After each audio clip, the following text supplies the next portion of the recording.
सत्तावन-58 की बात है। हम लोग नए नए विश्वविद्यालय में गए थे, 16-17 बरस के थे, नया नया लिखना शुरू किया था।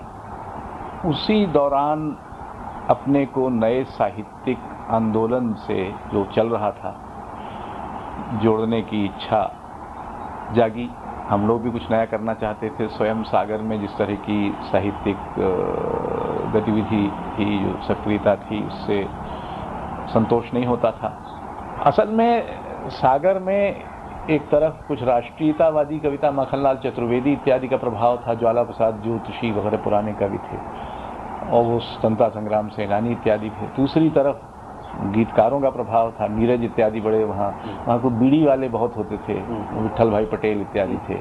और तीसरी तरफ सागर विश्वविद्यालय था, उसमें एक तरफ रसाल जी थे जो रीति काव्य के बहुत ही आचार्य थे और बाकी की सारी कविता का मजाक बनाते थे, और फिर नंद बिहारी वाजपेयी थे जो छायावाद या छायावाद उत्तर कविता तक ही सीमित थे और नई कविता के विरुद्ध थे। जबलपुर जब मैं आया तो मैं एक बहुत दुखी व्यक्ति था, क्योंकि इलाहाबाद का बहुत खूबसूरत आकर्षक जीवन छोड़ करके मैं यहाँ आया था, और वर्षों तक, करीब करीब 2 वर्ष तक तो मैं अपने को मैंने स्थिर ही नहीं कर पाया इस बात को।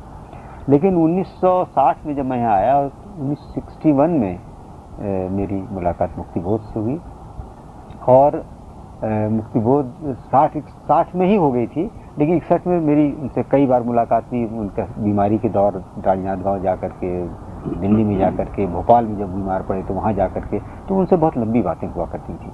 और परसाई जी तब तक निश्चित रूप से एक बड़े लेखक के रूप में उभर रहे थे। परसाई जी के मैं संपर्क में आया। मैं जिस दिन जबलपुर आया, मैंने 16 अगस्त को 1960 को अपने कॉलेज ज्वाइन किया था, और मुझे स्मरण है कि 17 अगस्त को परसाई जी मेरे पास कॉलेज पहुँचे हुए, और 17 अगस्त से परसाई जी के साथ मतलब ऐसे संपर्क हुए कि वह 17 अगस्त के बाद से वो गियर बहुत फास्ट बदलते गए, और हम लोग बहुत, मैं समझता हूँ कि शायद 2-3 महीने के अंदर ही हम लोग, ऐसा लगता था जैसे इंतज़ार ही कर रहे हैं उस मैत्री के लिए, और उस मैत्री में आ गए, और हम लोगों ने आदान प्रदान जो है करना शुरू किया। और हमने सबसे पहले यहाँ विवेचना नाम की एक संस्था बनाई थिएटर की, जो कि पहले थिएटर की ही, अब तो केवल थिएटर की ही संस्था है, लेकिन उस समय थिएटर उसका एक हिस्सा था, और विचार विमर्श का उसमें हिस्सा था। वो यहाँ की सबसे महत्वपूर्ण संस्था थी, और उसमें नामवर सिंह का व्याख्यान हुआ, मुक्तिबोध के कई व्याख्यान हुए, हिंदी साहित्य के बड़े बड़े लोगों के, अच्छे से अच्छे लोगों के उसमें बुलाए जाते थे, उनके व्याख्यान और गोष्ठियाँ उसमें विवेचना की हुआ करती थी। एक तो ये था कि हम लोग मिलते थे, एक रेस्तरां था छोटा सा, उसमें मिलते थे शाम को, सर आग्ने आ जाते थे, बोध कुमार वगैरह आ जाते थे। एक तो वो अड्डा था, फिर वहाँ से स्टेशन की तरफ घूमने निकलते थे, क्योंकि बाजार से होते हुए।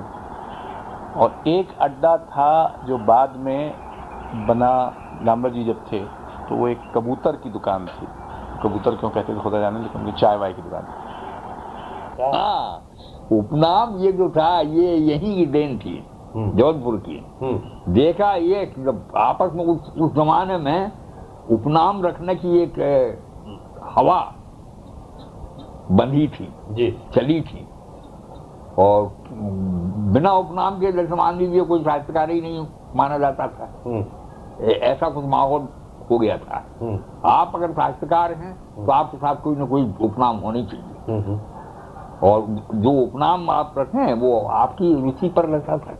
मैं अक्सर अपने विचार जो होते थे वो निर्भीक रूप से सबके सामने रखा करता था, और उन विचारों से बहुत से लोग सहमत नहीं होते थे जी।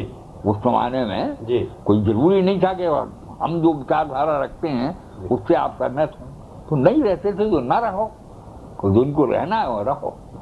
हमको जो अपना कहना है तो कहते थे और मस्त रहते थे।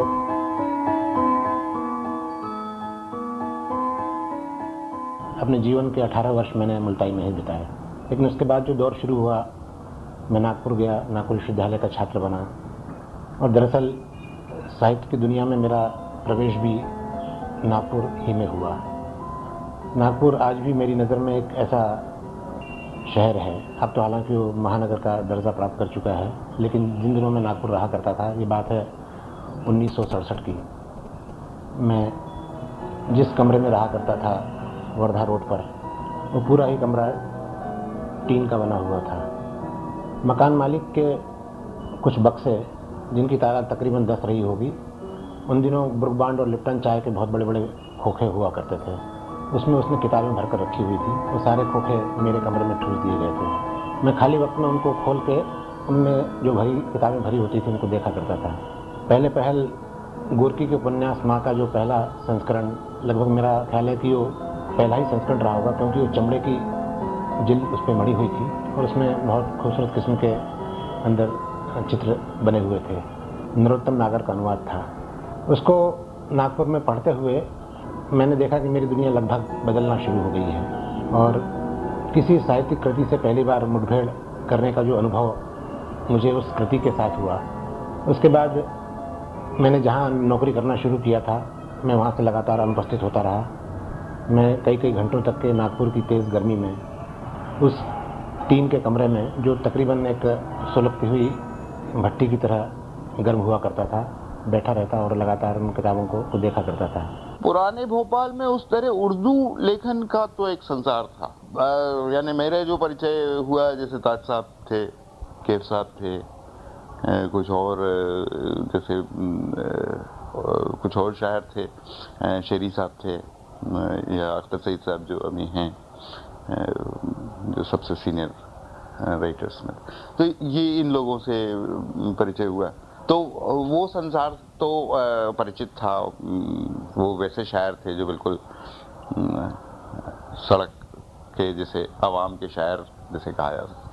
तो एक वो संसार था जो मुशायरों का, या फिर हिंदी में अगर कुछ था तो कवि सम्मेलनों का संसार था, या छोटी छोटी गोष्ठियाँ करने वाले कुछ लोग होते थे जिनमें हम लोगों को भी कभी कभी बुलाते थे जब लिखना शुरू किया। तो पुराने भोपाल की गलियां आज भी मेरी स्मृतियों का हिस्सा बनी हुई है। मुझे आज भी 50 भोपाल की गलियों के नाम याद है।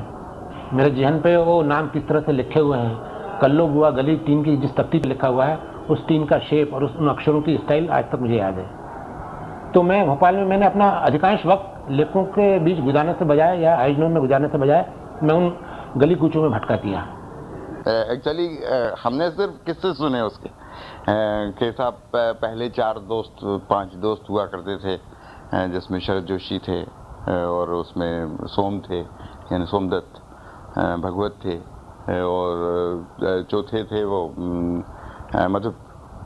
तो ये 4 दोस्त होते थे और जो बड़े रेगुलर मिलते थे या रेगुलर बैठते थे।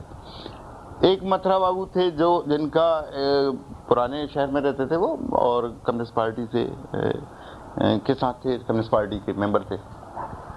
तो उनके यहाँ अक्सर सिर्फ साहित्यिक लोग ही ज़्यादा आते थे, उनके यहाँ पार्टी के लोग कम होते थे। तो जो प्रोग्रेसिव राइटर्स थे उनसे उनकी बहुत अच्छी, जैसे मुक्तिबोध से उनकी बहुत अच्छे रहे, परसाई से तो उनके बहुत ही मित्रताएँ रहीं, और इन सब से, शरद जोशी वगैरह सबसे, और उर्दू के लेखकों से। तो वो दोनों तरफ से एक तरह के पुल थे। बाद में ये लोग भी, रावत वगैरह भी कभी कभी, पर तब तक क्या हुआ था कि मतलब फजल और सोम और रावत और ये दोस्त भी आ गए थे, वेणु भोपाल आ गया था, तो एक अलग तरह का संसार भी बनना शुरू हो गया था। मुझे मेरी नानी की मृत्यु पर खंडवा आना पड़ा, तो यहाँ मैंने माखनलाल जी को नए रूप में देखा। तब तक हिंदी का थोड़ा ज्ञान भी मुझे हो गया था, तो देखने की एक दृष्टि भी मुझे मिल गई थी। तो उनके पास आकर के मैंने देखा कि वो काफ़ी अकेले जैसे हैं, और उनके बारे में बहुत सी अवधारणाएं उनके पास रह करके मुझे लगा गलत रूप से प्रचारित हैं, उनको ठीक समझा ही नहीं जा रहा है। और मैंने उनसे कहा कि दादा, आपको राष्ट्रीय कवि लोग कहा करते हैं, लेकिन इतना व्यापक क्षेत्र आपके लिखने का है। तो कहने लगे, ये तो तुम लोगों का काम है, तुम लोग मजाक किया करते हो, तो हम भी उस मजाक का शिकार हैं।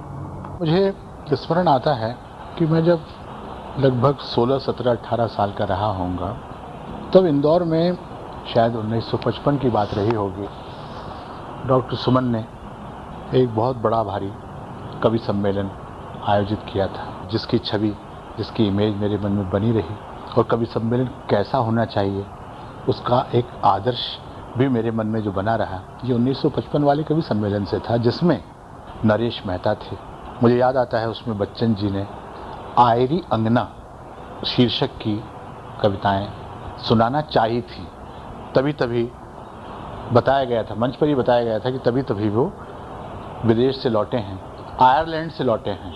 तो आयरी अंगना, उसमें गिरजा कुमार माथुर भी थे, उसमें वीरेन मिश्र ठंड के दिन थे, मुझे अभी तक याद आता है, एक लंबा सा ओवरकोट पहने हुए, और क्या कविता सुनाई, मेरा देश है ये मुझको प्यार इससे, जिस कविता ने वीरेन मिश्र को उड़नची दी कविता के आकाश में।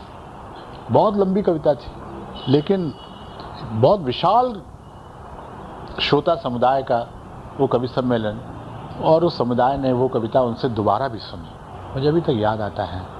और कवि सम्मेलन सुबह 5-1 बजे तक चला था। ये बड़ा तीखा प्रश्न है, तो ये सोचता हूँ कि ऐसा न हो कि इस वक्त तो खुशनुमा जी छाए रहे पूरे उज्जैन में या पूरे मालवा में पूरे, और बाद में कोई नाम लेवा भी न रहे। क्यों लेगेसी तो बड़ी सी चीज़ है, जो चीज़ हमने ऐसी लिखी है जो टिकेगी और बनी रहेगी। छंदार नो छंद, प्रयोगाद्वार नो कविता तो कविता है, उसमें छानना पड़ेगा। अगर इस बात कभी कोट करते थे तुम क्या अच्छा लगता था, जो कुछ समेटते हो वो तो सपना है, जो लुटा रहे हो वो केवल अपना, ये बहुत कोट करते था जाए शायद। बड़ी छोटी छोटी चीज़ें तो सोचना पड़ता है।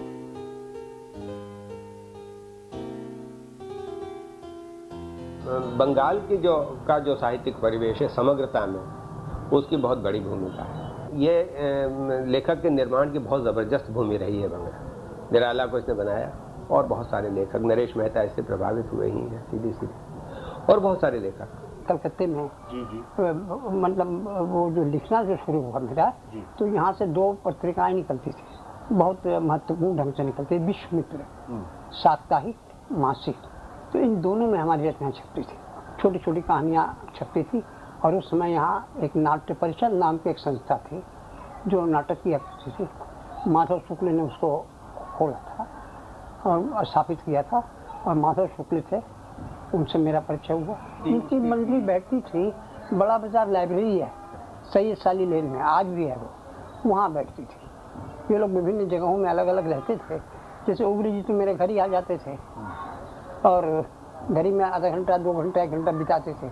निराला जी चलते थे अपने बिलेंडर हाउस से, तो सीधा चित्तरंजन एवेन्यू पकड़ कर चलते थे, और आम आदमियों से ज़्यादा लंबे चौड़े धक्का तो थे, सब लोग इसी आश्चर्य में देखते थे कि ये कौन है। लुंगी इतना पहनते थे, इतना फटुआ पहनते थे, और कुछ लिख रखते थे, जाकर लाइब्रेरी में बैठ जाते थे। अच्छा, उस लाइब्रेरी का महत्व ये है कि उसने बहुत से लोगों को, बहुत से लड़कों को साहित्य की गति में डाला।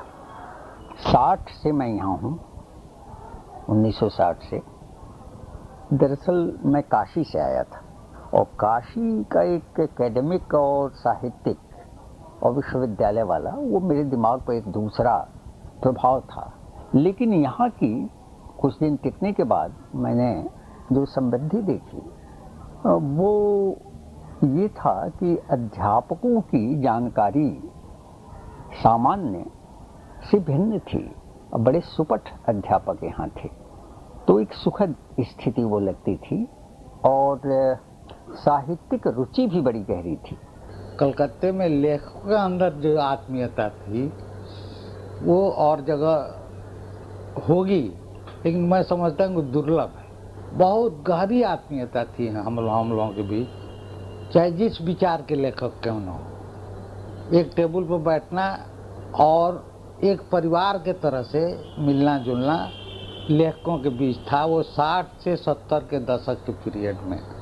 तब तक राजेंद्र यादव यहीं थे। ज्ञानोदय का प्रकाशन हो रहा था, ज्ञानपीठ का प्रधान कार्यालय यहाँ था, लक्ष्मी चंद जैन थे, तो एक वातावरण था।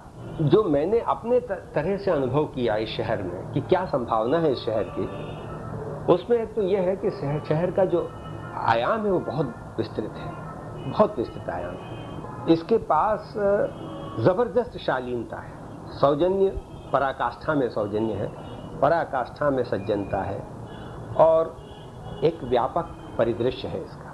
अगर एक लेखक इस व्यापक परिदृश्य से जुड़ना चाहे तो उसको हिंदुस्तान में जो चीज़ नहीं मिल सकती वो अकेले यहाँ बंगाल में मिल सकती है।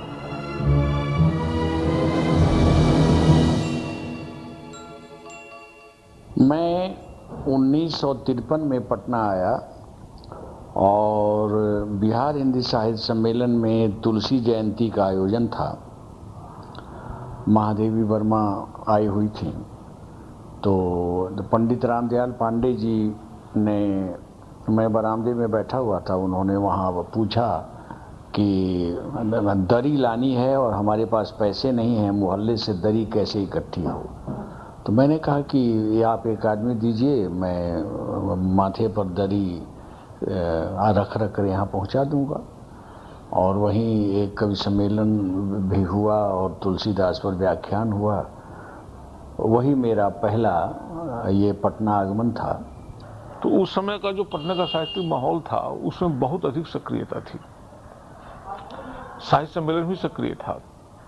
उसमें बच्चन देवी नाम की एक साहित्यिक गोष्ठी चला करती थी। शिवप्रिय बाबू की धर्मपत्नी के नाम पर गोष्ठी स्थापित हुई थी। नियम से उसमें साहित्यिक गोष्ठियाँ होती थी, बाहर के विद्वानों के व्याख्यान होते थे, यानी एक साहित्यिक संस्था या गोष्ठी को जो करना चाहिए सारा कुछ होता था।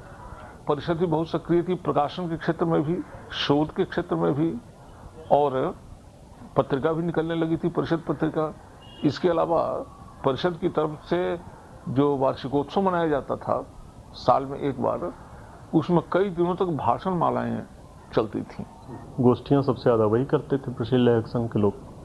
यहाँ से कई पत्रिकाएं निकल रही थीं, बहुत से लेखक थे, तो लगता था कि बहुत गहमा-गहमी है।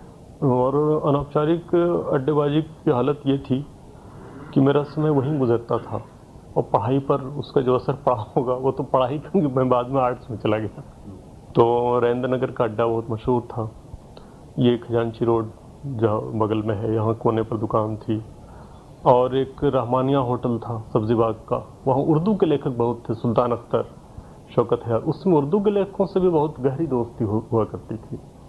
और सुहेल अजीमाबादी साहब यहाँ थे, कलीम आजिज साहब थे, और ये सब सुल्तान अख्तर, शौकत हयात, कुदूस जावेद, निसार दिल्ली में है। तो ये सब लोग, हम लोग इकट्ठा होते थे। भागलपुर में एक पुस्तकालय हुआ करता था, अभी भी होगा, भगवान पुस्तकालय, और उसके सर्वा विष्णु किशोर झा बेचन हो चुके थे, जो वहाँ मारवाड़ी कॉलेज में प्रिंसिपल रहे, अध्यापक रहे, बाद में कहीं वो प्रतिकुलपति वगैरह भी रहे। वहाँ बिल्कुल दूसरे ढंग से चीज़ें जो है सो होती थी। कभी तुलसी का आयोजन हो रहा है और कभी ये हो रहा है, मतलब सामूहिक गतिविधियों को लेकर या चिंताओं को लेकर न तो बेचन सक्रिय थे और न भगवान पुस्तकालय। वहीं फिर बाद में नुक्कड़ नाटक जो है सो आरंभ हुआ। लेकिन जब ये दौर शुरू हुआ तो हम लोगों ने ये किया कि जो कम से कम मार्क्सवादी साहित्य वगैरह है, जमालपुर से उसे मंगाना आरंभ किया। उसके बाद 1980 ईस्वी में वो हम लोगों ने ये कराया प्रेमचंद जन्मशती समारोह। उस अवसर पर बहुत सारे लोग बाहर से आए, हंसराज रावत थे, काशी थे। मतलब उसके पहले भागलपुर में लेखकों का इतना अधिक इकट्ठा होना जो है सो संभव नहीं हो पाया था। इस तरह से ये चीज़ें चलती रहीं, तो एक माहौल तैयार हुआ। मैं 1957 से रांची में हूँ। उस समय का जो साहित्यिक माहौल था, तो उसमें रांची शहर को देखते हुए और शायद हिंदी की दुनिया को देखते हुए कुछ बड़े लोग थे। मसलन राधाकृष्ण, जो सिर्फ व्यंग्यकार ही नहीं थे, बल्कि उन्होंने विभिन्न विधाओं में कार्य तो किया ही, उनके विषय क्षेत्र भी कई थे। जैसे उन्होंने आदिवासी जीवन पर बहुत मार्मिक कहानियाँ लिखी हैं, जिनकी तहकीकात की जानी चाहिए, जिनका मूल्यांकन शेष है। इसी प्रकार फादर कामिल बुल्के, जिन्होंने उस ज़माने तक रामकथा के शोध कार्य की वजह से अंतर्राष्ट्रीय ख्याति तो अर्जित कर ही ली थी, लेकिन जो अन्य क्षेत्रों में कार्य करना चाहते थे, तो साहित्य केवल कुछ लोगों के लिए पेशा जरूर रहा होगा, लेकिन वो उनकी निष्ठा भी था। और बड़े समर्पण के भाव से वो काम करते थे, एक दूसरे को अपनी रचनाएं सुनाते थे, गुण दोष जानना चाहते थे, उत्तेजित नहीं होते थे।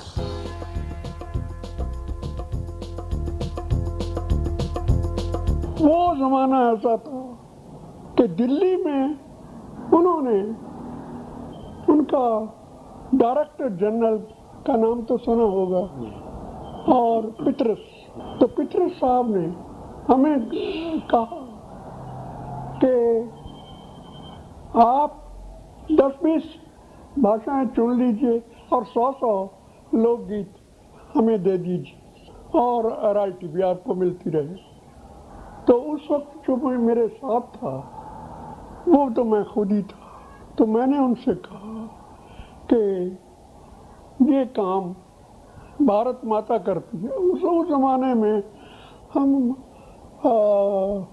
कमाई करने के पक्ष में नहीं थे, जो भी मन में आता था, अफसर भी है चाहे होगा अपने घर और एक कप चाय पिला देगी, तो इसका ये मतलब नहीं है कि जो ये सोचता है वही मैं भी सोचूं। ये काम मैंने रॉयल्टी के लिए नहीं शुरू किया। गोरखपुर आए तो मुझे एक जगह मिली, क्योंकि मैं सेंट एंड्रूज कॉलेज का विद्यार्थी होकर आया।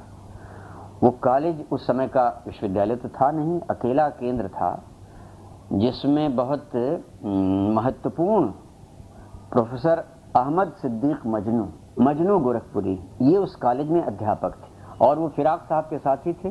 फिराक साहब तो उन्हीं के यहाँ ठहरते थे, और वो प्रगतिशील लेखक संघ हिंदी उर्दू का एक तरह का चल रहा था। और जब मैं बीए का विद्यार्थी हुआ मजनू साहब का, और हमने अंग्रेजी साहित्य विषय लिया, तो उनसे निकटता हुई, उन्हीं के बहाने मैं उस लेखक संघ को जान पाया। मैं लगभग 59 में आई गोरखपुर, और जब आई थी तो पहले नाटक और रंगमंच से कोई विशेष रिश्ता रहा वो ऐसा नहीं था, लेकिन यूनिवर्सिटी में विश्वविद्यालय में आने के साथ ये लगा कि नाटक और रंगमंच से के माध्यम से कुछ युवा ऊर्जा का एक सही उपयोग किया जाना चाहिए, और उसके बड़े अच्छे मौके मिले जगह जगह जाने के, छात्रों को लेकर नाटक करने के। साहित्यिक दृष्टि से सबसे अधिक मेरा समय जो बीता किसी भी दृष्टि से वो लखनऊ में बीता, मगर लखनऊ के साथ कुछ मुझको एक उलझन है। उलझन असली तो ये है कि लखनऊ का जो थोड़ा बहुत साहित्यिक और सांस्कृतिक रूप था वो लगभग उजड़ने को आ गया था 1960 तक जब मैं यहाँ आया हूँ, सिवाय इसके कि भगवती चरण वर्मा जी, यशपाल और नागर, ये 3 बड़े लेखक यहाँ पर उपस्थित थे। उन लोगों के साथ नित्य प्रति का संपर्क भी रहा और सब कुछ रहा, मगर जिसको एक साहित्यिक हलचल का शहर कहा जाना चाहिए, जो एक ज़माने में लखनऊ में अमृतलाल नागर के आरंभिक जीवन, रामविलास शर्मा, बलभद्र प्रसाद दीक्षित फड़ीस, उसी ज़माने में निराला भी यहाँ पर रहते थे वो, तो ये वक्त लखनऊ में ख़त्म हो चुका था। और दूसरी तरफ ये हुआ कि जो व्यक्ति साहित्य के और संस्कृति के केंद्र में यहाँ हो सकते थे, उनके ऊपर राजनीतिक छुटभइयों का इतना ज़्यादा आतंक हावी हुआ कि धीरे धीरे 1972-73 तक आते आते लखनऊ का संगीत, साहित्य, कला, इस सब का लगभग सरकारीकरण हो गया। रांगे रागों में गजब का सेंस ऑफ ह्यूमर था। एक जगह जिक्र भी किया कि मलुक शब्द कहा, तो मलुक कुछ ऐसा प्रसंग था कि मुझे सब्जी बनाने के लिए कहा, मैंने सब्जी बनाई, तो फिर डॉक्टर साहब ने और उनकी माता जी ने कहा मलुक बनी। अब मैं समझ में नहीं आया कि मलुक क्या चीज़ है। मलुक दास तो सुना था, कि मलुक क्या चीज़ है, एक ब्रज शब्द है। मैंने डॉक्टर साहब से कहा, तो उनकी तो आदत ही थी मैंने बहुत छेड़खान करनी, तो कहने लगे कि मलुक का मतलब बहुत बुरा। अब हमें बहुत बुरा लगा, क्या बात है। फिर हमने एक नौकर को बुला के पूछा कि मलुक का मतलब, तो बहू जी मलुक का मतलब बहुत अच्छा। हम बहुत अकड़ के उनके सामने में कहा, अच्छा सब्जी इतनी अच्छी बनी और आपने कहा बहुत बुरा। तो इस तरह के बहुत सारे प्रसंग थे। कि और बहुत संभल की बात करनी पड़ती थी, क्योंकि डॉक्टर साहब के सामने कोई बात हम करते थे रंगे रागों के सामने, तो वो फिर इतना छेड़ते थे कि पूछो नहीं। इन दिनों भोपाल में जहाँ सदर मंजिल में नगर निगम का दफ्तर है, 1969 में उसी सदर मंजिल के बगल में एक बादल महल नामक एक पुरानी इमारत हुआ करती थी जो रियासत के ज़माने की थी। उस बादल महल में मेरा टेलीकम्युनिकेशन का दफ्तर था, जहाँ मैं लोअर डिवीजन क्लर्क के रूप में मेरा तबादला नागपुर से भोपाल हुआ था। बादल महल की जो दीवार थी, दफ्तर की जो खिड़की थी, उस खिड़की से भोपाल का बड़ा तालाब दिख जाया करता था हमें। हम अपनी टेबल पर काम कर रहे होते और सामने पूरा तालाब दूर दूर तक दिखाई देता था। उस इमारत की जो पुरानी बादल महल की दीवार थी, उससे सीढ़ियाँ निकलना शुरू हुई थी। उन सीढ़ियों पर अक्सर मैं जाके बैठ जाया करता था। उस घाट पर मैंने एक दिन ताज भोपाली को नहाते हुए देखा। उन्होंने नहाते नहाते पीछे मुड़कर कहा, बेटे आपके पास बीड़ी होगी? तो तुम्हें मालूम है मैं ज़माने से बीड़ियाँ पिया करता था। मैंने उनको बीड़ी का कट्टा और माचिस दी। उन्होंने आए, तौलिया लपेटा, बैठ गए, बीड़ी सुलगाते रहे। क्या करते हो? मैंने बताया। कहाँ रहते हो? मैंने कहा कि ये टोल वाली मस्जिद रोड पे।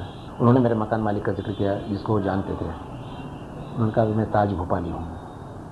मैंने कहा ताज साहब मैंने हाल ही में कुछ लिखना शुरू किया हिंदी में, तो बहुत बड़ी बात हो गई। उन्होंने छुपते से ही कहा, और तुम मुझे अपने कमरे का पता बता दो। शाम हुई और ताज साहब का वहाँ आना शुरू हुआ। तो वो ले गए दरियागंज के पीछे छोटा सा फ्लैट था, उसी में वो रहते थे।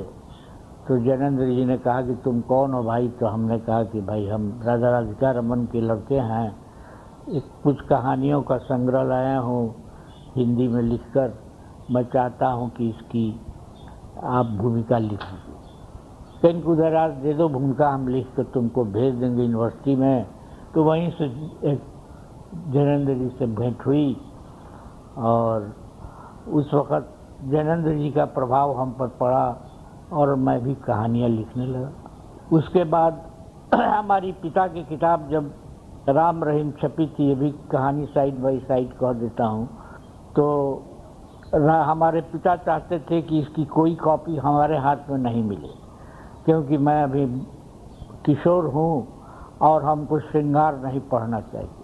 तो जब वो पटना या आरा चले जाएं तो मैं उस किताब को उनके बेडरूम से चुरा कर मैं उसे पढ़ जाता था।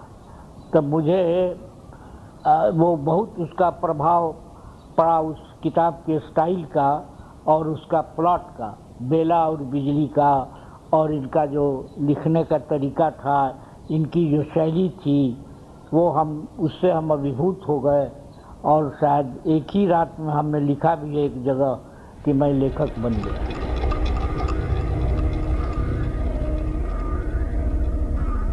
मेरा जो जीवन है, बचपन बहुत साधारण किस्म का है। उसमें कोई ऐसी खूबसूरत बातें नहीं मिलेगी कि 7 वर्ष की उम्र में मैंने अंग्रेजी में कविता लिख दी, 11 वर्ष की उम्र में मैंने गीता पढ़ी, मुझे अनेक भाषाएं आती थी। ये सब चमत्कारिक और जो वैभवपूर्ण सांस्कृतिक जो विरासत है, उससे मेरा कोई वास्ता नहीं है। एक तो मैं हमेशा एक विस्थापित आदमी की तरह हूँ, और संस्कृति के मामले में भी और भाषा के मामले में। गोंडवाना में हमारा जो गांव था, जहाँ से ताप्ती नदी का उद्गम हुआ, वो कुछ मराठी संस्कृति से प्रभावित हिस्सा था नागपुर का, कुछ गोंड संस्कृति से प्रभावित हिस्सा था। और बहुत बचपन में हम इंदौर आ गए, तो एक जो जिसको कहते हैं कि एक पारिवारिक, ये भाषा हमारी, ये हमारी संस्कृति, ये हमारा प्रदेश, ये हमारा ज़मीन, उस जैसी मनस्थिति मेरी बनी नहीं। बस मेरा जो गांव है जहाँ मैं पैदा हुआ, वो मुझे निरंतर हाउंट करता है। फिर हम लोगों को क्या हुआ कि हम लोगों की ज़मीन हड़पी गई कर्जे में, इसमें उसमें। जैसे आमतौर पर होता है कि आपकी ज़मीन छीन ली गई है, आप ज़मीन से वंचित किए गए हैं। तो वो भी एक मेरा वो है कि मैं ज़मीन का आदमी होकर भी ज़मीन से मोहताज हुआ। और एक गांव ने मुझे जन्म दिया, एक धक्के ने मुझे शहर में फेंक दिया, उस शहर के धक्के ने मुझे कविताओं में ऊपर उछाल दिया, और कई बार मुझे लगा कि मैं कहीं का नहीं रहा।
है।